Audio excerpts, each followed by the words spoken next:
Um, it's been a while. My bad, my fault. And the reason behind it, if you follow me on any of my social media platforms, is because I have a Red Dead hyperfixation. It's really, really bad. It's been about a month, like a straight month of just me drawing Red Dead stuff. It's so bad. The first drawing I ever did of Red Dead was on the 19th of June. It was Javier. I've drawn every single day from that until today of these characters because I love the game so much. When I tell you I'm on every social media platform trying to find art of them, videos, anything. I really love the game. Which is funny because when I played the first chapter and a half, I hated it. And then my best friend said, "Oh, there's this character I think you'll really like." And I'm like, "Oh, okay, that's cool." And then all of a sudden I woke up in the morning and they were all I could think about. The character's Javier, by the way. He is my sunshine stud muffin. I don't know, but it's so bad.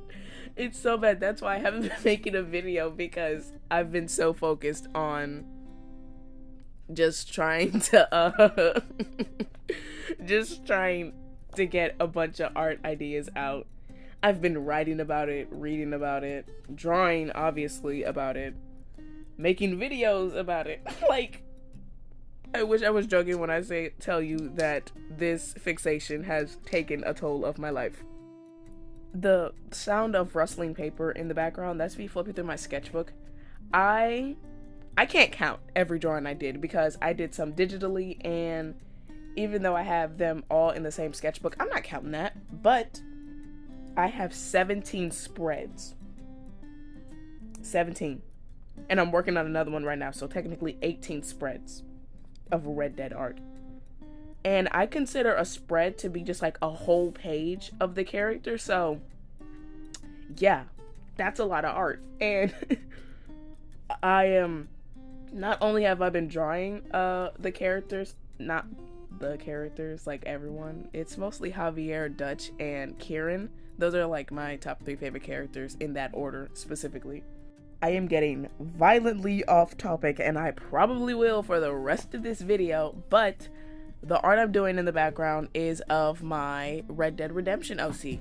At first it was just a cowboy OC, but I'm like, you know what? Let's make it a Red Dead OC because I have impulses. Art impulses. I love making self-inserts and like characters for already existing universes. And I'm going to talk about him a little bit, and hopefully I don't ramble your head off about Red Dead, because let me tell you, I've been wanting to talk about it, just like because my brother's tired of me talking about it. I talked to my best friend about it, and I still want to tell more people about it because I love this game so much. Like, I'm not even done with the game and I love it so much. I know the emotional toll it's gonna have on me after this. It's crazy.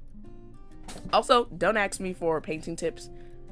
I'm just throwing down colors. I cannot tell you how to do anything with acrylic paints. I might be painting, obviously, and I've made several acrylic paintings, but I don't know what I'm doing. Explaining it is harder than doing it, and doing it is pretty hard. So, I don't know if you can tell, but this is supposed to be like a wanted poster of him. Yeah, you know, let me just talk about this character. That's the point of today's video. We're talking about August Bailey. That's his name. I apologize for the background noise. Those were my cats, and they were playing, but they're not here anymore. They're outside the room. Let's continue and talk about my pride and joy, my sunshine, August Bailey. His last name was literally just whatever name my brother said off the top of his head. I wanted something really basic, so we're going with Bailey. He's in his mid-20s. I don't really know how old I want him to be yet, so mid to late 20s, I guess that's his age range. He's a male. He's bisexual because a straight cowboy, let's be real here, you're making a fool of yourself. He, him pronouns. He's 6 foot. He's a whopper. It's very what? He's 6 foot and he's an outlaw, of course. And as for his background information, it's mostly just like a lot of jotted down ideas. I haven't really thought about his character that much because I've been too busy obsessing over fictional characters again. It's a problem. Who's gonna solve it? Not me. Wow. Oh my god. I do have, let me open the sketchbook. I do have a reference design of how his outfit looked, which I'm really proud of. I'll probably show a screenshot of it. Oh, also, I'll put on screen a headshot of him, which was the reference for the painting. I'm gonna be real here. I'm looking at the finished painting now. It messed up and his eye looks weirder now. And even then, the painting doesn't really look like him. And I'm just gonna use the excuse that people don't know how he really looks, so they're just using descriptions. So that's what I'm gonna use. But let's get to the nitty gritty, the goods, the juices, the deeds about my boy. Okay, it's not a lot, honestly. I do not have that much about him because, like I said, I have problems, so yeah, please excuse me.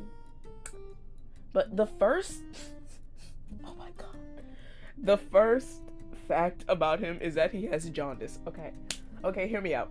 Why did I give him jaundice? It's because of this one picture I have of this cowboy who's drawn all purple, but his eyes are yellow. I wanted him to have the yellow eyes, but I'm like, how do I do that without making it magic related? Jaundice. Oh my god, that's literally it. That's literally it. Do I know how he got it? Nope, he just has it. I would consider him a goth cowboy just from the way he dresses. Usually with goth subcultures, they have a lot of like wavy and like flowy outfits, so he really likes tassels and coats and ponchos and stuff like that, and that's the main build for his outfit. So I'm like, oh, him being a goth cowboy makes sense. He usually wears a lot of dark blues, blacks, and reds, occasionally a gray or two. But yeah, African American, obviously. You see that complexion? We know him. Also, I have a little sticky note on my dresser of voice claims I want for him, which so far I don't have yet, but the ideas for him is to either be voiced by like Ice Bear from We Bear Bears, Victor from Arcane, or Fox from The Little Prince. I don't know. I'll probably throw it in a random number generator and just choose whatever number I get. Okay, now let's get into some juice about him. Some juice. He is an outlaw, but it's not on purpose. He wasn't supposed to become an outlaw. His family was the reason he became such a largely known outlaw. He was a criminal by association with his family because his family was like a really big group in the West, and they just went around from town to town antagonizing people. And on their last little escapade, I don't know, their expedition. Wow, I'm so bad at this. On their last little robbery or something, they ended up killing a really important sheriff. That ended up getting them caught, except for August. He ran, okay? When he saw them cuffs get put on his people, he dipped, left without a trace. He ain't bring nothing with him. He just had the clothes on his back and his horse, and he booked it out of there. And his people hate him for the fact that he didn't take the fall with them too. Like, they hated him. So their idea was, hey, let's pin some of our crimes on him. They're still very much in jail, but a good sum of the crimes they did, they ended up putting the blame on him, that being the murder of the sheriff, which is why he has a $10,000 bounty. He did kill people, don't get me wrong, but most of the deaths came after he became an outlaw, because he didn't know people were hunting him. He knows he's being hunted, but he doesn't know why, since he's always on the move. He doesn't stay in towns that long, and the towns he does stay in, he doesn't have a bounty over his head in, but he still doesn't linger. Let's see what else. Also, a lot of people are afraid of him, not because he kills people, just because they don't think he's real. And it's, since he's always on the run, he's always moving from town to town, he doesn't linger, and if he does linger in town, he does not talk to anyone. He's just there for either food, water, essentials, and then he goes, dips, he's out of there.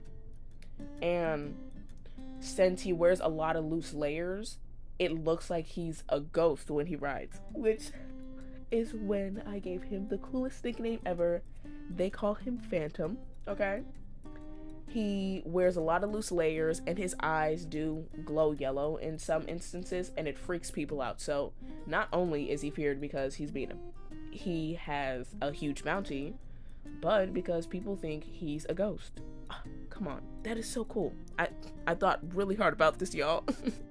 The next information was that he lives in the 1800s, early 1900s time period, but since he's a part of Red Dead, it's the 1899 period, specifically the second game, because I don't know squat diddles about the first game. Well, I know a lot about it, but never played it, so can't really talk too much about that. And the cherry on top of the cake, he is mostly nonverbal, okay? He don't talk, he don't like talking to folk, he doesn't want to talk to folk, he doesn't see no need to talk to folk. But if he has to, he has a lisp because of his lip scar. Do I know how he got it? Nope. I don't. Will I figure it out? We'll get there when we get there. Okay. Great. Now we're gonna get into how he met the gang. I just wrote this like not even 10 minutes ago, so I might change a few things as I say it out loud. Who knows? Y'all, it's obvious I don't have a script for this video. I'm just talking, okay? Just yappity yap. Going on about it, yap. And it's probably gonna get worse when I finish with this information because I like talking about the characters I like. August was first introduced to the gang from Javier and Arthur. They were all at the local saloon, drinking it up, having a good time. Arthur and Javier were there because they had a really big mission and they just wanted to drink, and August was there also getting a drink but just taking a break from being on the run for a while. Valentine is one of those towns where he can always go to. It's very reliable, it's not that hard to find, so he often goes there and he's not wanted there. So they ended up talking with each other, having a really great time, and of course a fight broke out. Arthur and Javier got their stuff rocked and rocked a couple other people, but August left mid-fight because he didn't want to get a bounty in this town too. He had funds, but he didn't have that many funds, okay? He could not just pay that off right then and there. So, next day comes around, Javier and Arthur are back in town. They find August. Arthur comes up and questions him like, "Oh, why'd you left mid-fight? Yada yada yada, we were having a good time." August briefly explained that he didn't need more trouble on his tail. He didn't really like the law. That's when they found out he was an outlaw. Chatted it up a little more. The other two go back to town. August goes doing whatever he does. The other two tell Dutch about him, and he's like, "Oh, he seems cool," but August doesn't show in town for a couple of days because he's on one of those gotta make sure they aren't on my trail thing. So yeah, he's gone for a while. Whenever he does come back to town, he meets the other members, and Dutch, using his odd wisdom, opens his arms to the lad and is like, "Come join us. You should. We'd love to have you. It's gonna be great. We're gonna have a good time." August was gonna say no at first, but given the fact that he's been alone for a long time, and who better to trust than other outlaws, so he ended up joining them. But he never really stayed at camp a while. He would stay for maybe a day or so, but then he'll leave for 2 days, just still to make sure that he wasn't being followed, just from he would be extremely paranoid because everybody just seemed on his tail. And of course, since he was new there, not many people liked him, but same goes for him. He doesn't really like people. He's not really social, but he did kind of warm up to them. And one of the main reasons they liked him a lot was because of his familiarity. Is that how you say it? With the land. He was really good at telling people where law usually hangs around, where it's good to hide out. He was really good at locating stuff too, so he was really reliable whenever the gang went on missions and needed like quick ways out. So that's really nice. Let's see. Oh, in the gang, he actually he likes Hosea a lot. Like, the most he likes hearing his stories. He thinks he's really cool. And he, of course, likes Arthur and Javier for introducing him to the gang. He doesn't really like Dutch, just from, like,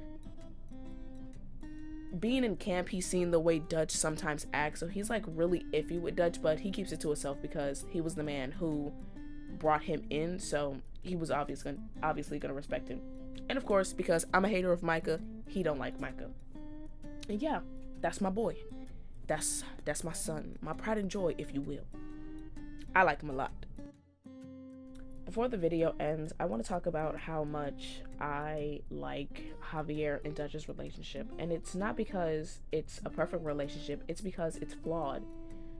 As you play through the game, you learn about how Javier and Dutch met, and you get to really witness how loyal Javier is to Dutch, even though as it goes over time and Dutch starts losing parts of himself, Javier is still loyal to him, and he even gets mad towards the others because they're not loyal to him. And people can hate him for that, but I don't, because if you have been with someone for that long, I estimate it's been about 5 years since he's been with the gang, right? If you know the man for 5 years and he was the one who like basically saved you, you would put all your trust in him, because Dutch was the first person who gave Javier anything whenever he came to America, right? So even though Javier's blind loyalty did go too far, I don't blame him for doing what he did. And I'm actually really sad that we ended up seeing his character end up like that in Red Dead Redemption 1. And one thing that really stuck with me in the gameplay for Red Dead 2 was a little side mission where I helped a blind man. I gave him some money, and one of the things he told me as I rode off was, your loyalty will be your savior and your curse. That can apply to many characters in the Vanderlyn gang, but that is a Javier quote. Nonetheless, that fits him very well. Okay, I don't care. But anyways, thank you guys for listening to me rant. Thank you. I appreciate it deeply. If you liked the video, give it a like, thumbs up. I don't care. I hope you enjoyed hearing me talk, and thank you guys for almost 40 followers, or 40 followers, depending on when I get this video out. I really appreciate it. Thank you for all the support. I hope you enjoyed this video. I enjoyed talking. Recording it was a pain. But anyways, I'll see you guys in the next one.